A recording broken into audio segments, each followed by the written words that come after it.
Xi Jinping প্রশাসন সম্প্রতি সরকারি চাকরি থেকে অবসরের বয়সসীমা বাড়ানোর পরিকল্পনা অনুমোদন করেছে। এতে উল্লেখ করা হয়, পুরুষদের অবসরের বয়স ৬০ থেকে বাড়িয়ে ৬৩ করা হবে, আর নারী অফিস কর্মীদের বয়স ৫৫ থেকে বৃদ্ধি করে ৫৮ করা হবে। ২০২৫ সাল থেকে আগামী ১৫ বছরের মধ্যে এই পরিবর্তন ধাপে ধাপে বাস্তবায়ন করা হবে বলে জানানো হয়েছে। চলতি বছরের জানুয়ারিতে চীনের জাতীয় পরিসংখ্যান দফতর এনবিএস এর হালনাগাদ তথ্য বলছে, টানা দ্বিতীয় বছর মতো দেশটিতে কমেছে জনসংখ্যা। এনবিএস জানায়, ২০২৩ সালে চীনের জনসংখ্যা কমে ১৪০,৯০,০০,০০০ নেমে এসেছে, যা আগের বছরের তুলনায় ২০,৮০,০০০ কম। এছাড়া গত বছর দেশটিতে প্রতি ১,০০০ জনের বিপরীতে শিশুর জন্মহার ছিল ৬.৩৯। ২০২২ সালেও এই হার ছিল ৬.৭৭। ১৯৪৯ সালে চীনা কমিউনিস্ট পার্টি প্রতিষ্ঠার পর থেকে দেশটিতে এটি সবচেয়ে কম জন্মহারের রেকর্ড।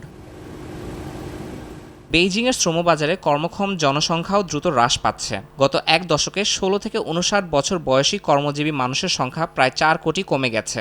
নীতি নির্ধারকেরা মনে করছেন, এমন অবস্থা চলতে থাকলে তা দেশটির জন্য ক্ষতিকারক হবে। অবসর গ্রহণের বয়স বৃদ্ধির মাধ্যমে এই সংকট কাটানো সম্ভব হবে বলে মনে করছেন অনেকে। ইয়াসিন মোহাম্মদ জিসান, সময় সংবাদ।